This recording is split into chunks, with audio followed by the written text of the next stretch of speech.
আসসালামু আলাইকুম, সবাইকে স্বাগতম আমাদের পাওয়ার সেক্টর জব প্রিপারেশন কোর্সের আরেকটি ক্লাসে। আজকে আমরা আমাদের পাওয়ার সিস্টেম মডিউলের আরেকটি স্পেশাল ক্লাস দেখব। এখানে আমরা ডিস্টেন্স রিলে অথবা যেটাকে ইম্পিডেন্স রিলে বলা হয় সেটা নিয়ে আলোচনা করব। তো আজকের লেকচারে আমরা কিছু থিওরিটিক্যাল ডিসকাশন করব, পাশাপাশি কিছু ম্যাথও প্র্যাকটিস করব। তো শুরু করছি। তো অ্যাকচুয়ালি ডিস্টেন্স রিলে কি? ডিস্টেন্স রিলের আরেক নাম হচ্ছে ইম্পিডেন্স রিলে। তো এটা কিভাবে কাজ করে? এটা ইম্পিডেন্স নাম শুনলেই বোঝা যাচ্ছে যে এখানে নিশ্চয়ই এই রিলের ভিতরে ইম্পিডেন্সের কোনো কাজ আছে, তাই না? রিলে অ্যাকচুয়ালি কি করে? সার্কিট ব্রেকারকে ট্রিপ সিগন্যাল পাঠায়, যে কোনো রিলে। তো ইম্পিডেন্স রিলে কি করবে? ইম্পিডেন্স রিলে ইম্পিডেন্স মেজার করবে। কোথা থেকে? যেখানে রিলেটাকে সেট করা আছে সেখান থেকে ফল্ট পর্যন্ত যে ডিস্টেন্স, সেই ডিস্টেন্স পর্যন্ত ইম্পিডেন্স সে মেজার করবে এবং তার ভিত্তিতে সে একটি ডিসিশন নেবে। এবং সেই ডিসিশনের ভিত্তিতে সে সার্কিট ব্রেকারকে ট্রিপ সিগন্যাল পাঠাবে এবং সে ট্রিপ করবে। এই রিলে অ্যাকচুয়ালি কোথায় ব্যবহার করা হয়? ডিস্টেন্স রিলে বা impedance relay actually transmission line প্রোটেকশনের ক্ষেত্রে ব্যবহার করা হয়। আমাদের বাংলাদেশে যতগুলো সাবস্টেশন গ্রিড আছে বেশিরভাগ জায়গাতেই ডিস্টেন্স রিলে ব্যবহার করা হয়। অনেক জায়গায় কিছু মেকানিক্যাল রিলেও এখন আছে, কিন্তু ওগুলা যতদিন লাস্টিং করে ততদিনই, এরপরে রিপ্লেস করা হলে এখন নতুন সবগুলা রিলে ডিস্টেন্স রিলে লাগানো হচ্ছে। তো ডিস্টেন্স রিলে অ্যাকচুয়ালি কয় ধরনের? ডিস্টেন্স রিলে অ্যাকচুয়ালি প্রধানত দুই ধরনের, ঠিক আছে? একটা হচ্ছে ডিফাইনাইট ডিস্টেন্স রিলে, যেটা একটা সেট ডিস্টেন্স এর ভিত্তিতে রেসপন্ড করে। আর টাইম ডিস্টেন্স রিলে কি?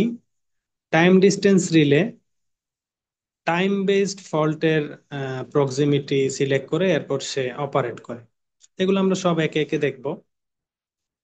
তো এই সংক্রান্ত থিওরিটিক্যাল যা আলোচনা, যা পড়াশোনা, যেগুলো তোমাদের ভাইবা ফেস করার জন্য লাগবে, সেটা আমি এখানে দিয়ে দিয়েছি। এই শীটটা যখন তোমরা পড়বা তখন এইটা একটু পড়ে নিলেই থিওরিটিক্যাল ডিসকাশনটা পারা যাবে। কিন্তু আমাদের চাকরির পরীক্ষায়, লিখিত পরীক্ষায় আসলে ম্যাথে কি লাগবে, সেগুলোর জন্য যা প্রয়োজন আমি সেটাই এখন দেখাচ্ছি। সাপোজ মনে করো আমার একটা সাবস্টেশন আছে এখানে, এবং এখানে আরেকটা সাবস্টেশন আছে, ঠিক আছে? তো এই দুইটা সাবস্টেশনের মাঝে নিশ্চয় একটা ট্রান্সমিশন লাইন আছে। তো সেই ট্রান্সমিশন লাইনকে ব্রেক করার জন্য এদিকে একটা সার্কিট ব্রেকার থাকে আর একটা রিলে থাকে, তাই না? মনে করো এটা প্রায় 200, 300, 400, 500 বা 1000 কিলোমিটার এরকম হতে পারে, ঠিক আছে? তো এই দিকেও একটা সার্কিট ব্রেকার থাকলো। তাহলে এটা হচ্ছে আমার একটা বাস বার, যেটা হচ্ছে এ। আর এটা হচ্ছে আমার একটা বাস বার, যেটা হচ্ছে বি। তো এই বাস বারের এখানে আমার একটা সার্কিট ব্রেকার, এখানে আরেকটা সার্কিট ব্রেকার। আর এই সার্কিট ব্রেকারকে যে প্রোটেক্ট করবে, সেই প্রোটেক্টিং রিলের যে সিটি, সেই সিটিটা এখানে আছে, ঠিক আছে? তো এই সিটিটা কি করে?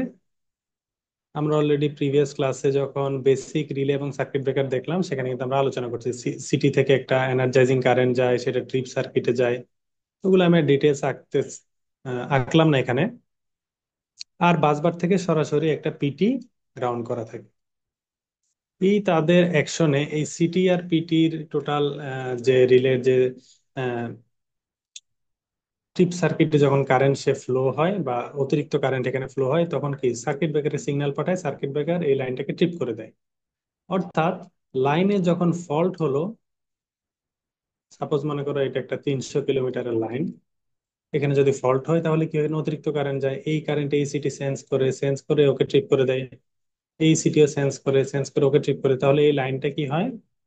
প্রোটেক্টেড থাকে। অতিরিক্ত ফল্ট কারেন্টের কারণে এই লাইনের কোনো প্রবলেম হয় না। তো আমি আবার একটু মনে করে দিচ্ছি, ডিস্টেন্স রিলে কোথায় ব্যবহার হয়? অ্যাকচুয়ালি ট্রান্সমিশন লাইনে ব্যবহার হয়।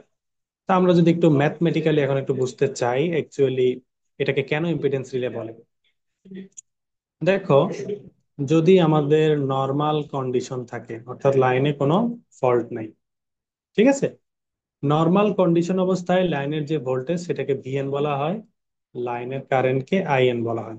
এই ভিএন আইএন থেকে ক্যালকুলেট করে আমি কিন্তু লাইনের নর্মাল ইম্পিডেন্স জেড এন বা অনেকে জেড এলও বলে, সেটা আমরা পেতে পারি যখন কোনো ফল্ট নেই। ঠিক আছে, ভিএন বাই আইএন। ঠিক আছে, তো অনেকেই ভিএন কে ভিএলও বলে, আইএন কে আইএলও বলে, অর্থাৎ নর্মাল কন্ডিশনে আর কি। ঠিক আছে, আচ্ছা, অর্থাৎ এটাকে চাইলে আমরা ভিএল বাই আইএলও লিখতে পারি। এখন প্রবলেম হচ্ছে ফল্ট কন্ডিশনে, লাইনে যখন কোনো ফল্ট হলো, সাপোজ একটা তার ছিলে গ্রাউন্ডে পড়ে গেল অথবা দুইটা তার ছিঁড়ে শর্ট হয়ে গেল, লাইনের দুইটা তারের মধ্যে পাখি বসলে গেল, সবই কিন্তু ফল্ট। ঠিক আছে, লাইনে ফল্ট হলে দেখা যায় লাইনের ফল্ট পয়েন্টে যে ভোল্টেজ, ঠিক আছে, সেই ভোল্টেজটা কমে যায়। সাপোজ গ্রাউন্ড হয়েছে, ভোল্টেজ কি হবে, আস্তে আস্তে জিরো হয়ে যাবে, তাই না? আর ফল্ট কারেন্টটা বেড়ে যায়, মনে করো গ্রাউন্ড হয়ে গেছে, ভোল্টেজ জিরো হয়েছে, তার মানে কি সব কারেন্ট গ্রাউন্ডের দিকে যাচ্ছে, এই জন্য ফল্ট কারেন্ট বেড়ে যায়, অর্থাৎ লাইনের কারেন্টটা বেড়ে যায়। এই অবস্থায় লাইনের যে ইম্পিডেন্স, সেই ইম্পিডেন্সটা হচ্ছে ভিএফ বাই আইএফ। যেহেতু একটা বাড়ে এবং একটা কমে, এটাকে সামগ্রিকভাবে হিসাব করে দেখা গেছে লাইনের ফল্টের ইম্পিডেন্স লাইনের নর্মাল অবস্থার যে ইম্পিডেন্স তার চেয়ে কম হয়। তাহলে আমার যদি এমন একটা রিলে থাকে যেটা লাইনের ইম্পিডেন্সকে কন্টিনিউয়াস মেজার করতে পারে, যে লাইনের ইম্পিডেন্স যদি নর্মাল ইম্পিডেন্সের চেয়ে কমে যায়, তার মানে লাইনে ফল্ট, তখনই লাইনকে ট্রিট করতে হবে। ঠিক আছে, তো এই রিলেটা, এই ইম্পিডেন্স মেজার করে সে যেহেতু ডিসিশন নেয়, এই জন্য এই ডিস্টেন্স রিলের আরেক নাম হচ্ছে ইম্পিডেন্স রিলে। ঠিক আছে, তো তেমন আমরা যদি এর ক্লাসিফিকেশন চিন্তা করি, আমি ডিস্টেন্স রিলে ডিআর লিখলাম।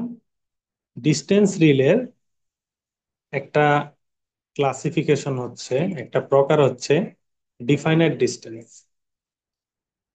আর একটা হচ্ছে টাইম ডিস্টেন্স, অর্থাৎ definite distance relay, time distance relay. Definite distance রিলেতে আমাদের টাইম ডিলে, অর্থাৎ ফল্ট সেন্স করার কতক্ষণ পরে রিলে অপারেট করবে, সেটা একদম ফিক্সড। ঠিক আছে, সেটা একদম ফল্ট সেন্স করার সাথে সাথেই সে অপারেট করবে, একদম 0 মিলি সেকেন্ড। আর টাইম ডিস্টেন্স রিলেতে সেটা আমরা ফিক্স করে দিতে পারি, সাপোজ 400 মিলি সেকেন্ড, 0 মিলি সেকেন্ড, 800 মিলি সেকেন্ড। ঠিক আছে, অর্থাৎ ডিফাইনাইটটা অনেকটা ইনস্ট্যান্ট অপারেশন করে এরকম। তো আমরা একটা ম্যাথ প্র্যাকটিস করি, তাহলে আমরা এখন আরো ভালো করে বুঝতে পারবো। ডিস্টেন্স রিল থেকে ম্যাথ আসলে এই টাইপেরই ম্যাথ আসে, এই ধরনেরই। এটা খুব ইম্পর্টেন্ট একটা ম্যাথ।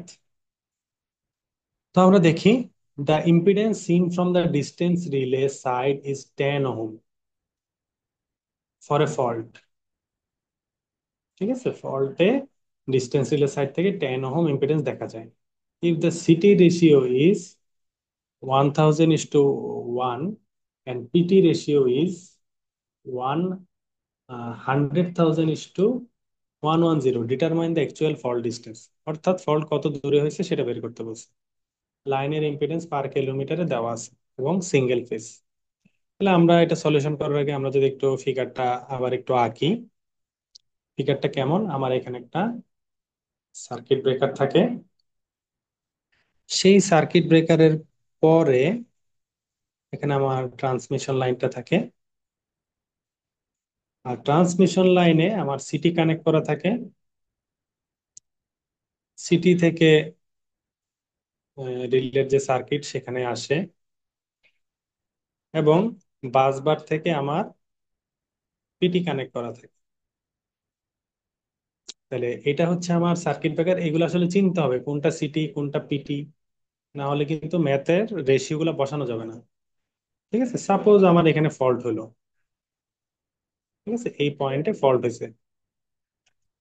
তো আর কি কি ডাটা দেওয়া আছে, বলা হচ্ছে এই সিটি রেশিও হচ্ছে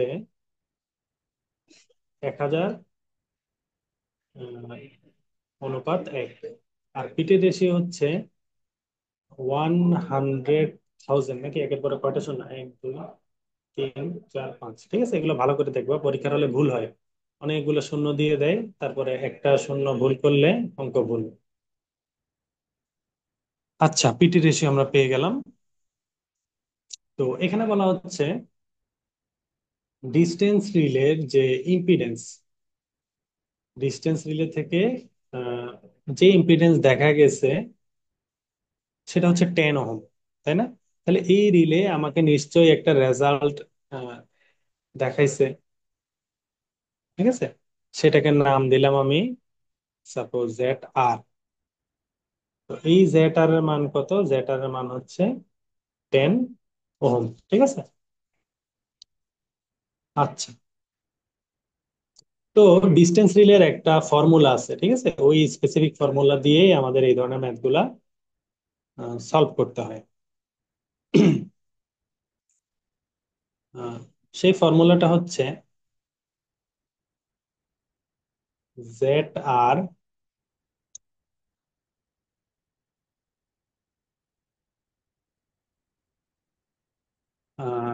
সেকেন্ডারি,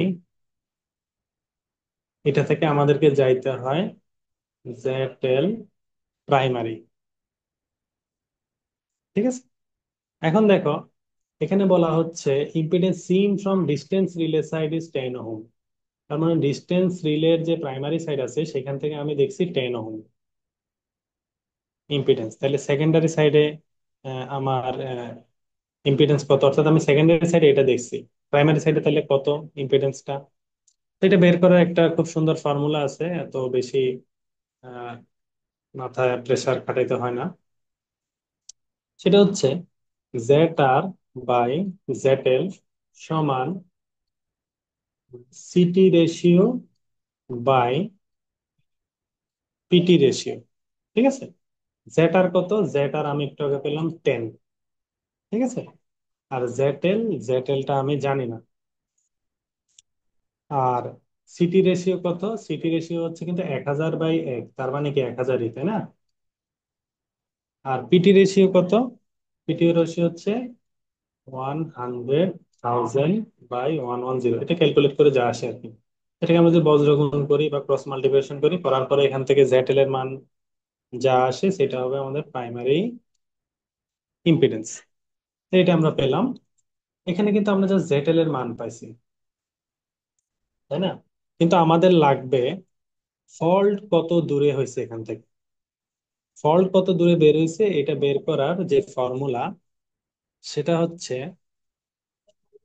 তোমার যে জেড এল আসলো প্রাইমারি সাইডে, সেটা সমান ডিস্টেন্স।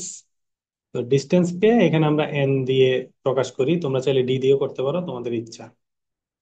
তাহলে জেড এল সমান কি হবে? এন ইন্টু রুট ওভার লাইনের যে ইম্পিডেন্স দেওয়া আছে আমার কাছে, লাইনের ইম্পিডেন্স তার রেজিস্ট্যান্স পার্টের স্কোয়ার প্লাস ইম্পিডেন্স পার্টের স্কোয়ার, ঠিক আছে। অর্থাৎ আমরা আর প্লাস জে অফ এক্সেল, এটা তো হচ্ছে কি রেক্টেঙ্গুলার ফর্ম, এটাকে পোলারে আমরা যখন ম্যাগনিটিউড বের করি তখন কি দুইটা পার্টকে যোগ করে স্কোয়ার করে যোগ করে এরপর রুট করি। তাহলে দেখো এখানে দেওয়া আছে একটা হচ্ছে 10 মিলি ওহম আর একটা 20 মিলি ওহম, এগুলো কি লাইন ইম্পিডেন্স পার কিলোমিটার, পার কিলোমিটারের লাইন ইম্পিডেন্স এত, ঠিক আছে। তাহলে একটা হচ্ছে আমাদের 10 মিলি ওহম আর একটা 20 মিলি ওহম। তাহলে 10 × 10⁻³ হোল স্কোয়ার, আর একটা হচ্ছে 20 মিলি ওহম, 20 × 10⁻³ হোল স্কোয়ার, ঠিক আছে। আর জেটেল কত? জেটেল তো তুমি একটু আগে জানোই, তাই না? 9.09। অর্থাৎ জেটেল এর মানটা আমি এখানে বসে দিলাম আর কি। তাহলে দেখো এখান থেকে তুমি কিন্তু এন এর মান পেয়ে যাবা। তো ক্যালকুলেট করে যা আসে একটু ক্যালকুলেটর রিচেক করে নিবা। 454.04 কিলোমিটার, ঠিক আছে। তো এই ফর্মুলাতে তোমরা বের করলে এখান থেকে রেজাল্টটা পেয়ে যাবে। তো যদি একটু কমপ্লেক্স মনে হতে পারে, তবে এটা তুমি ভালো করে দেখে কয়েকবার প্র্যাকটিস করলে আশা করি হয়ে যাবে। তবে এই ধরনের ম্যাথ বেশি একটা পরীক্ষায় আসে না, আসলে এই ধরনেরই আসে, আর প্র্যাকটিস করার জন্য তেমন একটা রিসোর্স পাওয়া যায় না। এই জন্য এই ম্যাথটা ভালো করে দেখে বুঝে প্র্যাকটিস করে তোমার নোট খাতায় তুলে রাখতে পারো। তো এই হচ্ছে আমাদের ডিস্টেন্স রিলে সংক্রান্ত আজকে আলোচনা, কিন্তু আমরা আরেকটু দেখবো। ডিস্টেন্স রিলেতে আরেকটা বিষয় আছে, সেটা হচ্ছে অনেক সময় প্র্যাকটিক্যাল যদি আমরা আলোচনা করি, পার্সেন্টেজ ডিস্টেন্স বলতে একটা আলোচনা আছে। পার্সেন্টেজ ডিস্টেন্স হচ্ছে, মনে করো তোমার কাছে একটা রিলে আছে, সরি একটা সাব স্টেশনের বাসবার, আরেকটা বাসবার, আরেকটা বাসবার। তো এই বাসবার গুলার মাঝামাঝি তো আমাদের লাইনটা কানেক্ট করা থাকে, তাই না? তো লাইন মনে করো এইভাবে কানেক্ট করা আছে ঠিকই। তো এ পয়েন্টে নিশ্চয়ই একটা রিলে আছে, তাই না? এ সাবস্টেশনের পাশে বা এ বাসবারের পাশে, বি এর পাশে একটা আছে, সি এর পাশে আছে। কে এখন কতটুকু জোন প্রোটেকশন করবে, যেহেতু সবগুলা ডিস্টেন্স, তাই না? তো এখানে ডিফাইন করার ক্ষেত্রে প্র্যাকটিক্যালি এইভাবে ডিফাইন করা হয়।